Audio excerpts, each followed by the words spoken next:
Salut frères et sœurs, que la paix et la grâce de Dieu soient sur vous. J'espère que la nuit a été bonne et que ce matin vous êtes renouvelés devant le Seigneur comme il l'a fait pour Daniel.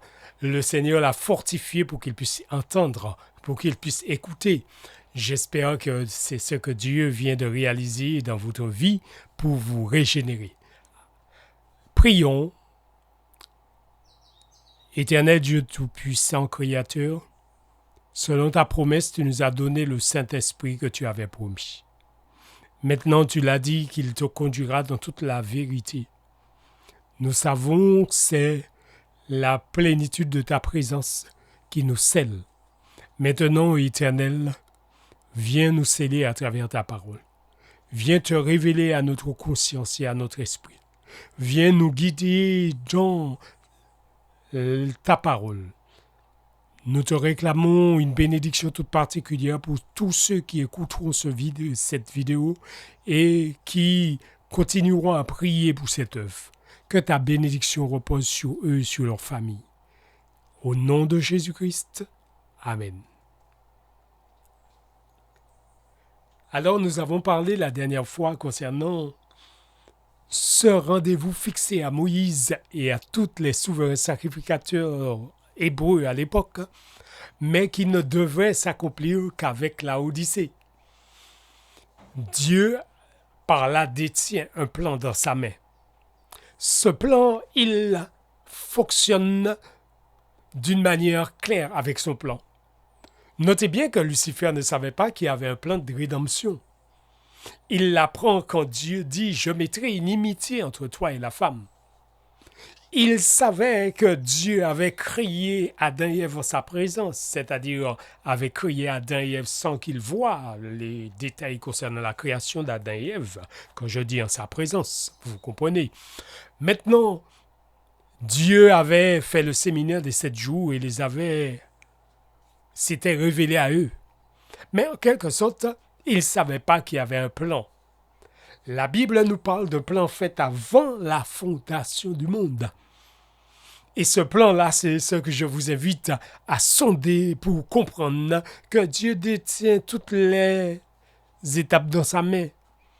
Parce que même dans sa providence divine, il a prévu ce qui est de la providence. C'est pour cela, en quelque sorte, les 10 vierges n'ont pas suivi le plan divin. C'est pourquoi l'huile leur ayant manqué. Les 10 vierges n'avaient pas de relation de consécration avec Dieu, de relation de prière comme il fallait. Peut-être il y a de la prière, mais pas forcément ce que Dieu attend. Normalement, nous sommes dans un temps auquel nous devons marcher à genoux presque. Vivre comme Enoch. Et c'est pour cela. C'est possible pour celui qui a fait des plans pour cela. C'est possible pour celui qui a compris comment faire. Nous pouvons vivre une vie de prière. Notez bien, ces 10 vierges avaient la possibilité de sonder la parole. Et au départ, tous, ils avaient de l'huile. Voici l'heure de la séparation des 10 vierges. Où es-tu? Tel est le titre que nous allons développer aujourd'hui. Voici l'heure de la séparation des 10 vierges. Où es-tu? Dans la salle des noces ou revenant de la boutique? Les 10 vierges, notez bien que nous avons dit qu'ils sont allés chercher de l'huile. Très certainement, ils n'ont pas trouvé d'huile. Pourquoi ils n'ont pas trouvé d'huile? Parce que la boutique était fermée, parce que le propriétaire de la boutique était dans la salle des noces avec les 7 vierges sages. Il avait été transporté dans un chariot de feu dans le lieu très saint. Et pour recevoir l'huile, il fallait se tenir comme les vierges sages devant le trône. C'est pour cela les vierges sages devant le trône ont reçu la plénitude du Saint-Esprit venant de celui qui était dans le lieu très saint, donc Jésus-Christ. Tandis que les vierges folles qui avaient été chercher de l'huile, quand il revient, la porte était fermée. C'était la porte de la connaissance 1, la porte de la connaissance et de l'effusion, parce qu'en quelque sorte, ils avaient négligé la préparation et le temps qui s'écoulait était le temps destiné à la préparation qui se terminait. Donc, le scellement à cette époque prendrait fin pour certains. Parce qu'à ce moment-là, quand le scellement prend fin, on peut basculer dans l'hérésie, basculer dans la révolte, basculer dans la mère déception, parce qu'à ce moment, on réalise qu'on n'est pas scellé, on réalise à ce moment qu'on a fait fausse route, on réalise les choses, et c'est le désappointement. Le désappointement des disciples, c'était pour nous préparer à ne pas connaître ce type de désappointement. Le désappointement de 1844 était encore une révélation pour nous permettre de comprendre qu'il ne faut pas courir le risque de manquer d'huile. Aujourd'hui, si quelqu'un manque de l'huile dans ses vases, qui est dans ce type de relation avec Dieu, eh bien, c'est qu'il a choisi, parce qu'en quelque sorte, la révélation est disponible et le Saint-Esprit est disponible. Voici l'heure de la séparation des 10 vierges. Où es-tu? Dans la salle des noces ou revenant de la boutique? Si tu reviens de la boutique, c'est grave. Mais dans la salle des noces, que trouvons-nous dans la salle des noces? Ceux qui sont avec Jésus bénéficient pleinement de sa présence, bénéficient de son enseignement, bénéficient de l'enseignement que le Père a donné au Fils pour que le Fils retransmette au groupe en prière. Ceux qui sont dans la salle des noces bénéficient comme Marie assis à ses pieds et qui reçoit les bénédictions. Nous sommes plus dans le temps qu'il faudrait chercher à vivre dans ce monde. Nous sommes dans le temps de la fête des tabernacles, ce qui veut dire vivre sous des tentes. Nous sommes prêts à partir parce que Jésus revient très bientôt. Nous sommes prêts à nous consacrer davantage parce que dans ce monde, ce que nous offre ce monde n'est qu'éphémère et va disparaître très bientôt. Même ce qui paraît aux yeux de l'homme précieux à ses yeux vont disparaître. En d'autres termes, nous devons nous consacrer.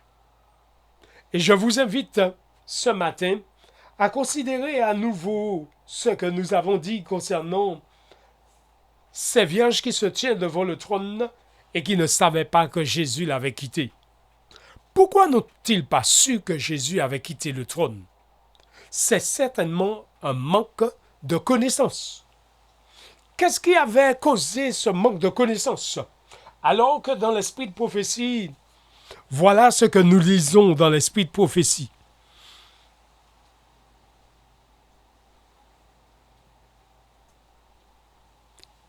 Le paragraphe qui est fixé devant vous, nous allons le lire.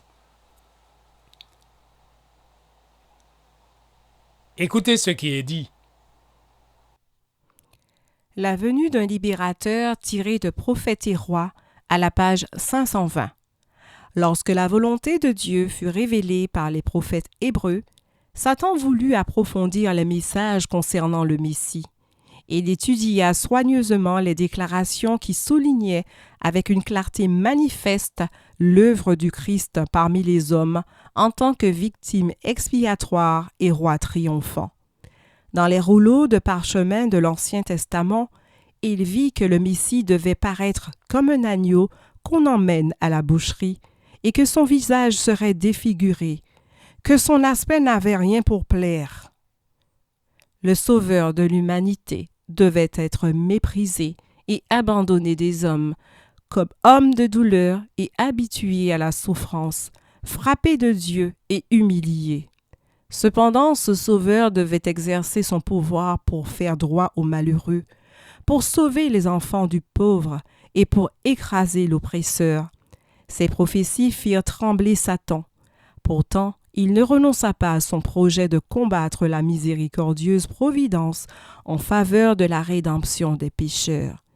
Il décida d'aveugler les hommes sur la signification réelle des prophéties messianiques, afin de les préparer à rejeter le Christ lorsqu'il se présenterait.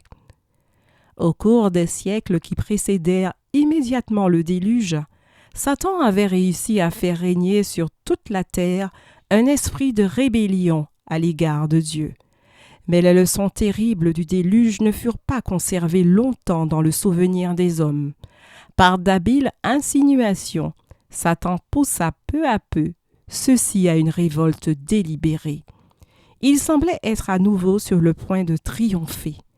Mais le plan de Dieu en faveur des pécheurs ne fut pas abandonné. Notez bien ce qui est dit, je reviens au début de ce paragraphe. Lorsque la volonté de Dieu fut révélée par les prophètes, qu'a fait Satan? Satan voulut approfondir le message concernant le Messie. Le Saint-Esprit nous révèle à travers la bouche de Sir White ici que Satan étudie la prophétie. Est-ce que le Saint-Esprit se révèle à l'esprit de Satan? Non. N'est-ce pas à l'esprit des hommes? Et pourtant, Satan étudie la prophétie. Et nous trouvons des enfants de Dieu qui sont négligents dans l'étude de la parole, qui sont négligents dans la prière, qui se fatiguent, se lassent de prière, alors que nous vivons le temps où nous devons passer au minimum 3 heures de prière ou 3 heures de louange, donnant gloire à Dieu. Ça, c'est la clé que j'ai vécu, l'expérience que je partagerai un jour avec vous. La clé des 3 heures. C'est pourquoi j'ai beaucoup enseigné à des personnes et aider certaines personnes à vivre l'expérience des 3 heures de prière et à tirer profit des expériences. Parce que Dieu m'a fait vivre l'expérience. C'est pour cela que je parle ainsi. Chers amis, je vous invite à faire de l'étude de la parole de Dieu un temps de consécration dans votre vie. Si Satan étudie les prophéties, nous devons étudier les prophéties, puisque les prophéties servent de scellement dans notre vie. Ce n'est pas parce que Satan étudie que je vais étudier, mais c'est parce que c'est normal pour celui qui a une relation avec Dieu d'approfondir la prophétie, c'est-à-dire de recevoir la connaissance du plan. Et en approfondissant la parole, automatiquement, Dieu se révèle à notre esprit dans un langage prophétique. C'est pour cela, quand nous lisons dans le chapitre 14, du livre de Apocalypse, nous trouvons un message qui est clair et qui est comparable. Comme la parole de Dieu le dit, Apocalypse chapitre 14, dans le chapitre 14, nous trouvons 3 messages. 3 messages à partir du verset 6. Et je vis un ange qui volait par les milieux du ciel, ayant un évangile pour l'annoncer aux habitants de la terre. Un ange qui vole par le milieu du ciel, qui annonce un évangile. Au verset 7, il disait d'une voix forte, « Craignez Dieu et donnez-lui gloire, car l'heure de son jugement est venue, et adorez celui qui a fait le ciel, la terre, la mer et les sources d'eau. » Celui qui a fait le ciel, la terre, la mer et les sources d'eau. Ça, c'est le premier message. Le deuxième message au verset 8.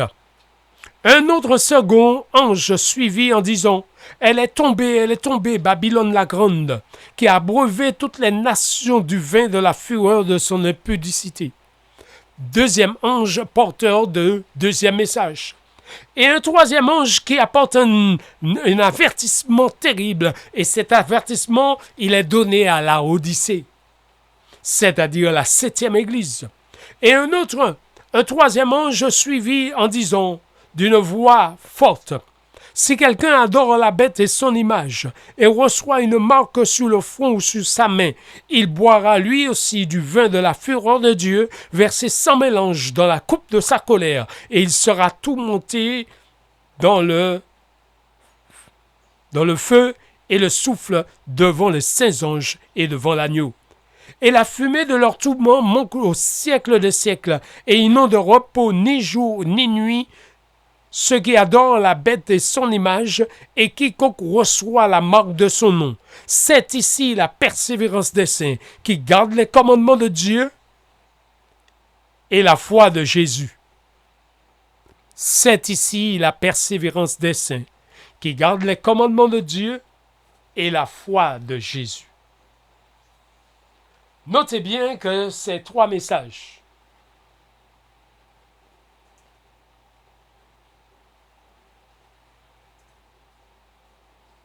sont comparables à ce schéma qui est devant vous. Ces trois messages, ces trois marches qui nous conduisent dans la pleine révélation du sanctuaire. Et c'est ce qu'a vécu nos pionniers à l'époque, qui nous a tracé les premiers pas pour rentrer dans la révélation du sanctuaire. Et pour comprendre que, en rentrant dans le lieu saint, on retrouve le Jésus qu'on cherchait. Et en cheminant avec lui, il nous dit « reste ici ».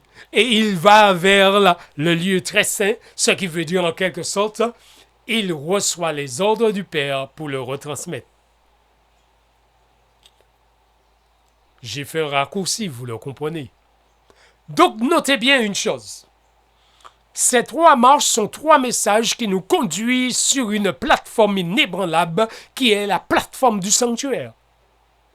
Et quand nous rentrons dans la révélation du sanctuaire, c'est de l'abondance lumière, c'est de l'abondance du Saint-Esprit, c'est la plénitude du Saint-Esprit, c'est le scellement. C'est pour cela que je vous invite à comprendre l'étude que nous sommes en train de faire aujourd'hui. Les trois messages d'Apocalypse 14 sont trois marches qui nous conduisent dans la plénitude de la révélation du lieu très saint. La plénitude de la révélation du lieu très saint est la plénitude de la lumière apportée par l'appui de l'arrière-saison. La plénitude de la lumière apportée par l'appui de l'arrière-saison avait été révélée à travers la manifestation des 10 vierges. Parce que les 10 vierges correspondent à la séparation qui a lieu à l'époque, et les vierges sages sont ceux qui rentrent dans la salle et qui vont comprendre toutes les révélations dont Dieu se révèle à eux et les emmène à un scellement. Et le scellement avait commencé. C'est pour cela, à partir de ce moment, commence une succession de révélations qui est appelée la révélation pour sceller l'Église. Notez bien à travers cette révélation, Jésus-Christ est en train de sceller son Église parce que son Église connaîtra une épreuve particulière, une épreuve terrible dont ils auront à traverser. Mais vous n'avez pas à vous inquiéter. Parce que de même que Dieu a conduit son peuple dans le passé, il reste celui qui conduit son peuple. C'est pour cela, sous l'une des vidéos, nous avons déjà traité la manière dont il va agir. Parce que nous avons parlé de la Shekinah, sans rentrer encore dans les détails que nous devons entrer dans le livre d'Ézéchiel. Ce qui veut dire, Ézéchiel nous révèle la Shekinah dans sa plénitude qui travaille pour l'achèvement de l'œuvre sur la terre. En d'autres termes, Dieu est en train de nous révéler que la plénitude de la Shekinah se manifestait dans le lieu très saint. Et c'est la plénitude du Saint-Esprit qui se révèle à son peuple dans le lieu très saint. C'est pourquoi ceux qui ont été conduits selon Éphésiens dans le lieu très saint, Dieu se révèle dans un plan qu'il a fait avant la fondation du monde. Et ce plan, il l'a fait connaître à Moïse dans la révélation du sanctuaire. Moïse voyait cette révélation d'une manière abondante, à un tel point que quand il descend de la montagne, la gloire de cette révélation était sur son visage, à un tel point que cette gloire, alléluia, est extraordinaire dans la vie de Moïse et dans la vie de tous ceux qui comprennent cette gloire qui était sur le visage de Moïse. Nous avons à dire concernant cette gloire dans l'une des vidéos que nous allons traiter plus tard. Notez bien que Satan a cherché à approfondir les Écritures, mais pour quelle raison? Simplement pour mettre un obstacle aux enfants de Dieu. Satan étudie la prophétie. À un tel point que, en étudiant la prophétie, il a découvert que Jésus devait venir comme victime expiatoire pour nos péchés. Jésus est l'homme de douleur habitué à la souffrance. Il est habitué à la souffrance de la séparation du ciel, avec les anges qu'il aimait, un tiers d'anges choisis de partir de la révolte. Il est habitué à la souffrance parce qu'il voit certaines personnes qui, malgré la révélation, se séparent de la révélation donnée dans l'Église pour se vautrer dans des hérésies. Il est habitué à la souffrance de voir la séparation de ces anges qui basculent, alors que la création de l'univers a été une preuve fondamentale pour les sceller dans la connaissance. Les autres anges sont des témoins parce qu'ils ont battu en retrait. Et en battant en retrait, ils ont supplié l'adversaire de faire marche arrière. Mais il a choisi volontairement. Jésus est l'homme de douleur qui souffre quand il voit que malgré la révélation à son peuple choisit d'aller dans des voies secrètes, dans des sociétés secrètes et dans des situations qu'il n'y a pas de lumière. Par intérêt pour l'argent, pour des situations qu'ils semblent pour eux être plus importantes. Et je me souviens d'un homme que j'ai rencontré dans les moments d'étude de la parole, dans les familles, dans le champ missionnaire. Et cet homme était dans une société secrète. Et cet homme m'a dit quelque chose qui m'a surpris. Un homme qui a étudié pour être pasteur et qui se trouve dans une situation qu'il a choisi d'être dans une société secrète. Et alors qu'il vivait en concubinage avec une femme, il voulait s'en débarrasser de la femme parce qu'il avait fait un choix et il ne voulait pas que la femme le suive dans ce choix qu'il avait fait volontairement. C'est là qu'il m'a parlé de plusieurs pasteurs que je ne connaissais pas. Quand j'ai été converti, je n'ai pas connu. Et qu'il a été à Collonges avec eux, qu'il a étudié avec eux et qu'il a reçu sa diplôme, mais qu'il a choisi. Et quand il m'a dit qu'il a choisi, j'ai cessé d'insister avec lui. Parce que c'était son choix. Dans le ciel, les anges, après avoir eu la connaissance, ont fait le choix. Le choix caractérise le Dieu d'amour qui nous aime. Un Dieu qui nous laisse dans notre liberté de choisir. Mais ne permet pas, amis, que la liberté de choisir devienne un piège dans notre vie pour choisir de vivre n'importe comment et dans la révolte, et dans la corruption et dans le péché. Il est vrai que Dieu nous laisse aller, tout en espérant nous faire comme le fils prodigue, nous ramener. Il y a de ceux-là qui y vont et qui reviennent. Notez bien une chose. L'homme de douleur habitué à la souffrance, il souffre encore aujourd'hui de nos erreurs et de nos manquements de compréhension, de nos manques de compréhension de son plan alors qu'il se révèle par l'intermédiaire du Saint-Esprit. Le Saint-Esprit est dit dans le livre de Jean 16 comme celui qui nous conduit dans toute la vérité.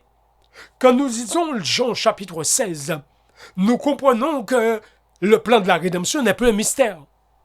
C'est pour cela, un mystère, c'est quelque chose que vous ne comprenez pas.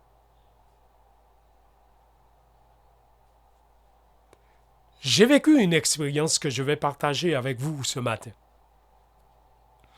Une expérience alors que j'étais en prière chez moi. Et étant en prière, j'étais en train de préparer l'une des églises pour une grande période sociale et spirituelle que nous étions en train de faire sous un chapiteau. Mais par contre, la préparation avec l'église, c'était une préparation sur une longue période de 3 mois. Et dans cette préparation, on avait commencé la semaine de réveil, mais la semaine de réveil était précédée par plusieurs actions de prière, comme le Jéricho prière, comme prière non-stop, comme la prière du matin à 5 heures du matin. Il y avait tout un programme de prière. Et tandis que j'étais chez moi, passant mes 3 heures de prière, mes 3 heures de louange avec Dieu, l'Esprit de Dieu s'est révélé à moi. Subitement, étant à genoux à terre alors que je ne dors pas, mes yeux sont à moitié ouverts puisque je suis en prière. Mais j'étais conscient et je ne dormais pas. Quand je vois l'église à laquelle je devais prêcher le soir, devant mes yeux, et à ce moment, du haut de la chair, je développe le message. Mais je vois une scène qui se passe dans l'église, où plusieurs personnes se tiennent debout et commencent à me lancer des paroles en contredisant ce que j'avais vu. Je me relève à terre, effrayé de cette situation. Et étant effrayé de cette situation, je suis dans la panique. Je suis chez moi. Je suis dans la panique. Et je dis, Seigneur, qu'est-ce que c'est? Qu'est-ce que c'est, Seigneur? Qu'est-ce que tu veux me dire? Ne permets pas que j'aille dire des bêtises, que j'aille dire des choses qui ne sont pas vraies ou qui ne sont pas fondées dans ta parole. Si je me trompe, éclaire-moi, montre-moi. Quand j'ai eu l'assurance après un long moment de prière, que je ne me trompais pas sur le message préparé, mais qu'au contraire, je devais le prêcher. Quand j'ai reçu de Dieu une révélation qui pour moi était claire, l'Esprit de Dieu m'a dit, prends une feuille et écris ces 2 réponses. Quand j'ai supplié Dieu pour lui dire, Seigneur, si tu m'as donné cette révélation, c'est toi qui détiens aussi la solution pour résoudre le problème. Quand le peuple se mettra debout pour me lancer ces paroles, Seigneur, donne-moi la solution. Et Dieu m'a dit, prends un bic et écris ces 2 questions. Ces 2 questions, la première. Quels sont les 4 mystères que vous connaissez dans la Bible? Ça, c'était la première question que Dieu m'a donnée pour résoudre le problème de cette manifestation de personnes qui se sont mis debout dans l'église pour contredire ce que j'ai dit. Dieu m'a dit de leur poser la question, combien de mystères connaissez-vous dans la Bible? Ils m'ont cité les 4 mystères. Mystère de la rédemption, mystère de l'incarnation, mystère de l'iniquité et mystère de la Trinité. Ils m'ont cité les 4 mystères. Et quand ils ont terminé de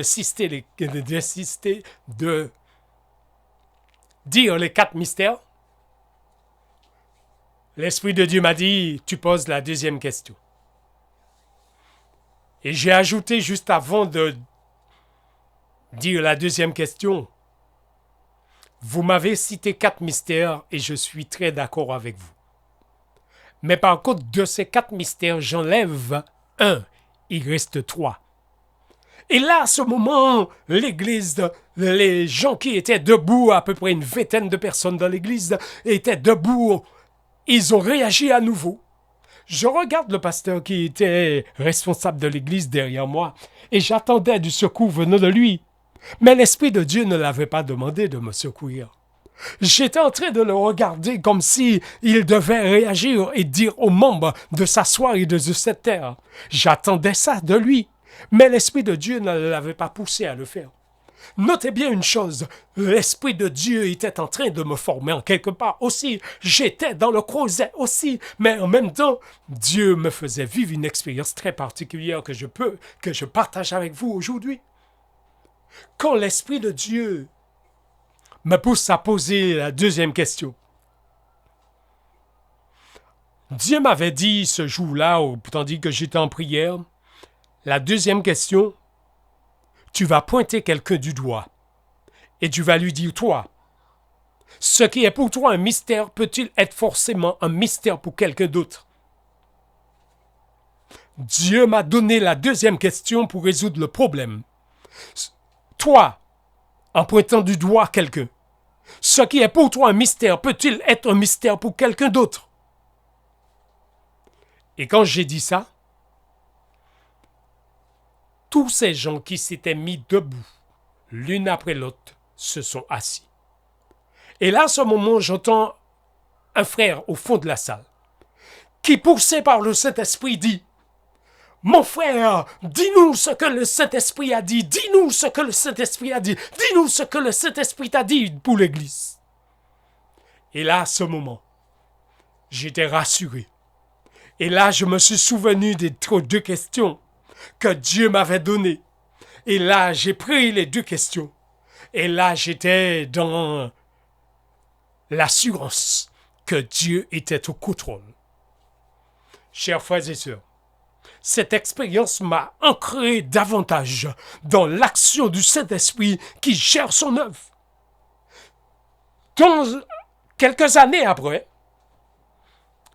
un autre pasteur vient dans notre église. Et dans notre église, il me dit, frère Vaton, j'étais là quand ça s'est passé dans l'église. J'ai dit, ah bon, pasteur, tu étais là?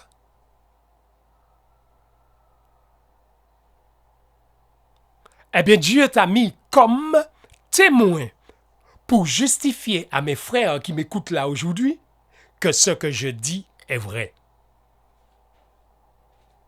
Chers frères et sœurs, chers amis, faites confiance au Saint-Esprit de Dieu. Faites confiance à la révélation divine parce que Dieu se révèle à son peuple puissamment.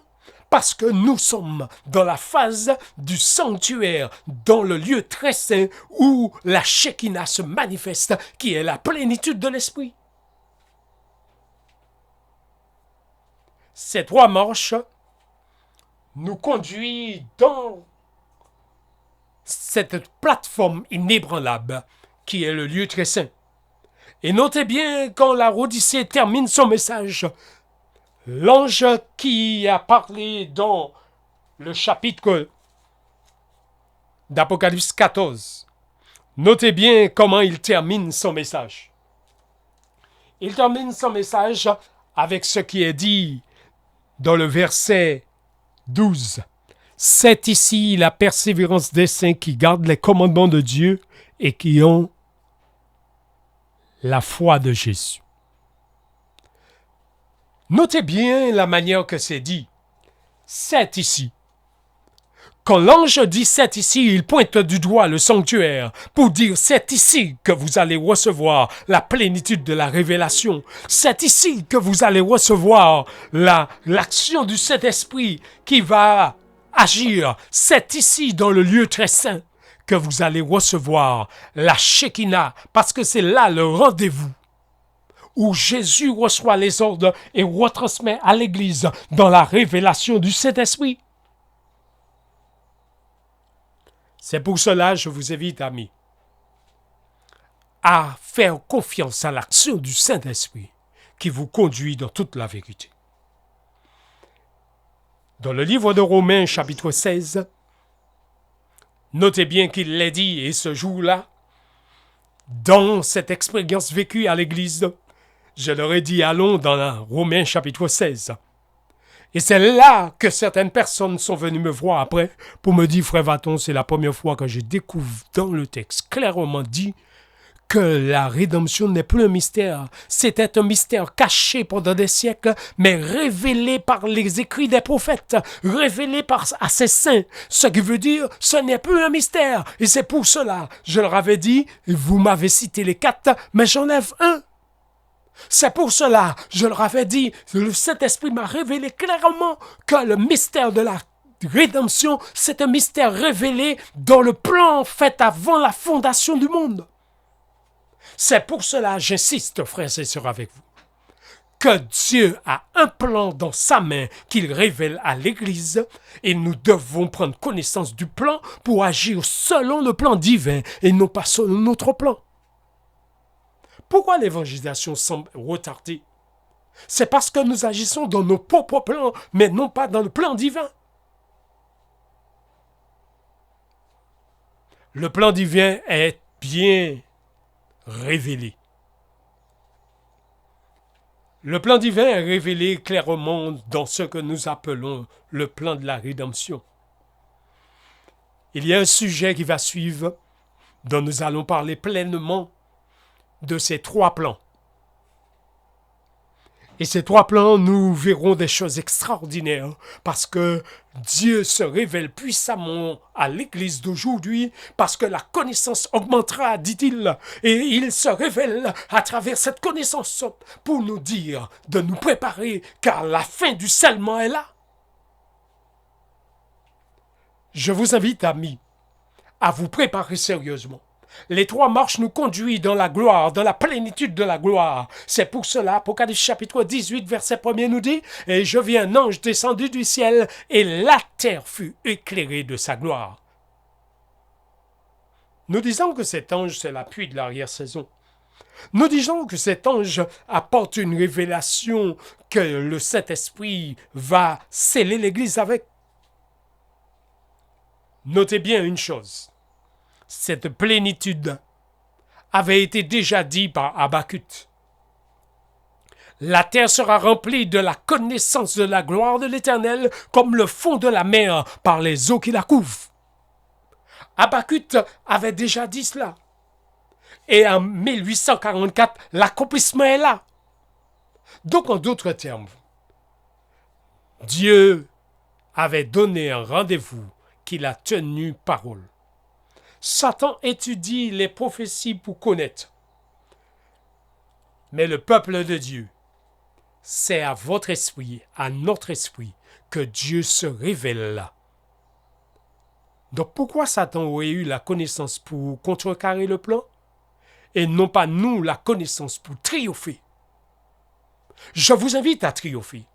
À triompher sous vos genoux 3 heures de prière, à triompher sous vos genoux 3 heures de louange, à donner gloire à Dieu et à ne pas demander parce que le louange, ce n'est pas demander. Quand on dit à certaines personnes que nous allons passer un moment de louange, dans le moment de louange, j'entends beaucoup qui demandent. Ils n'ont pas compris. Et il y a quelque chose, un mystère là, que nous allons traiter l'un de ces jours à travers une autre vidéo. Ce qu'est la louange par rapport à les 3 heures dont je vous parle et les expériences, de nombreuses expériences vécues à ce niveau que je voudrais partager avec vous. Par contre, je voudrais vous dire, chers amis, si Satan étudie la prophétie alors que Dieu ne se révèle pas à lui, notez bien une chose, quand Satan a choisi librement d'aller dans la révolte, il a fait un choix volontaire. Et ce choix volontaire était délibéré par le choix qu'il avait fait malgré la connaissance.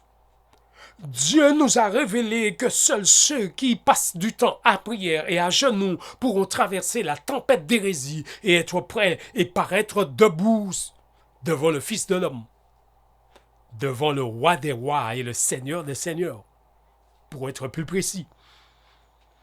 Notez bien, après la crucifixion, Satan cherche à continuer son projet et il veut réintégrer le ciel. Voulant réintégrer le ciel, il voit un ange qui passe et l'arrête. Et quand l'ange s'est arrêté, il demande à l'ange de faire une audience auprès de Jésus pour lui, parce qu'il se repentait de ses péchés et qu'il voulait retrouver la place qu'il avait perdue. Jésus, dans son amour, accorde ce rendez-vous. Mais regardez, il y a quelque chose qui se passe qui doit nous enseigner à comprendre une déclaration claire de la parole de Dieu.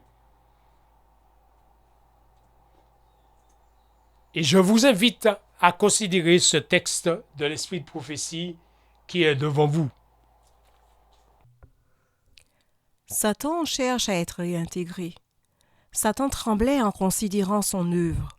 Seul il méditait sur le passé, sur le présent et réfléchissait aux plans qu'il envisageait pour l'avenir. Si solide fût-il, son être tout entier était ébranlé, comme par une tempête. Un ange du ciel passa devant lui. Satan l'appela et le supplia d'obtenir en sa faveur une entrevue avec Jésus. Celle-ci lui fut accordée. Il dit alors au Fils de Dieu qu'il se repentait de sa révolte et souhaitait obtenir de nouveau la faveur divine.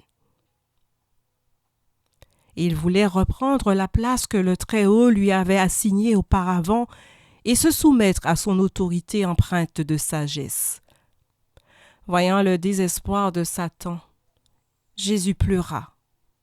Cependant, il lui fit part de la volonté du Père, à savoir qu'il ne serait jamais plus admis au ciel, car sa présence serait un danger pour ses habitants. Si on lui permettait d'y entrer à nouveau, l'atmosphère du ciel tout entier serait troublée, car c'était lui qui était à l'origine du péché et de la rébellion, et il portait encore en lui le germe de la révolte. Satan a voulu réintégrer le ciel. Beaucoup voudront réintégrer des places qu'ils ont abandonnées quand ils reviendront trop tard, ou le scellement aura pris fin, ou encore la porte de la grâce sera fermée, comme la porte du sanctuaire fermée, en quelque sorte, à ces vierges folles qui partent dans des hérésies et qui ne reviennent pas, qui partent dans des révoltes et qui ne reviennent pas.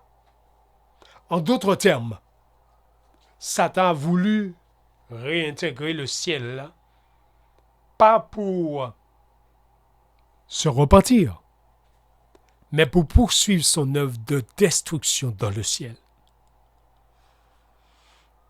Jésus pleura parce qu'il ne trouva rien qui pouvait être récupéré en lui. Il aboutit à la plénitude du péché contre le Saint-Esprit. En d'autres termes, chers amis, frères et sœurs, Jésus voudrait que nous allons à la plénitude de la connaissance pour connaître le plan et ne jamais commettre l'erreur d'aller dans des directions qui nous conduisent au péché contre le Saint-Esprit. Le Saint-Esprit se révèle puissamment. Nous vivons le moment où la connaissance est au sommet le plus élevé. Nous vivons le moment auquel que la plénitude du Saint-Esprit apporte une abondante connaissance à l'Église du reste. En d'autres termes, je vous invite à vous préparer. C'est pour cela que Moïse descendait de la montagne. Il a eu une révélation claire de la parole de Dieu. Notez bien ce qui est dit dans ce paragraphe que nous allons lire, encore dans l'esprit de prophétie. Et c'est très important, nous allons entrer dans des détails très importants là maintenant. Avant la crucifixion, le Sauveur a expliqué à ses disciples qu'il devait être mis à mort et qu'il ressusciterait le 3e jour. Et les anges étaient présents pour graver ces paroles dans les esprits et les cœurs. Mais les disciples n'attendaient qu'une délivrance temporelle du joug des Romains, et ils ne pouvaient accepter l'idée que lui en qui tous leurs espoirs se concentreraient pouvait subir une mort ignominieuse. Les paroles dont ils devaient se souvenir furent éloignées de leur esprit, et lorsque survint le temps du jugement, il les surprit désemparés. La mort de Jésus a complètement détruit leur espérance, comme s'il ne les avait pas prévenus. Ainsi, par la prophétie, l'avenir nous est dévoilé aussi clairement qu'il l'était pour les disciples, grâce aux paroles du Christ. Les événements liés à la fin des temps d'épreuve et à l'œuvre de préparation au temps de trouble nous sont clairement présentés. Mais les multitudes n'ont pas plus de connaissance de ces importantes vérités que si elles n'en avaient jamais été révélées. Dieu nous révèle la prophétie. Mais si nous n'allons pas dans la rencontre de Dieu, en prière, en étude de la parole, pour recevoir la plénitude de la révélation, ce n'est pas la faute au Saint-Esprit qui nous pousse. Cette déclaration que nous venons de lire est tirée d'un événement des derniers jours.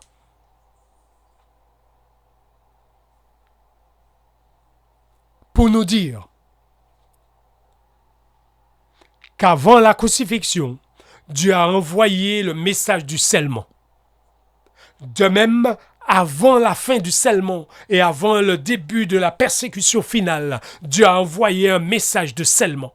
Ce message de scellement, c'est la connaissance au plus haut niveau qui scelle l'Église. C'est la prophétie, une révélation prophétique qui amène l'Église à comprendre pleinement le plan qui est dans sa main, le plan que Dieu a donné. Je vous ai dit que nous allons parler qui est sous 3 dimensions.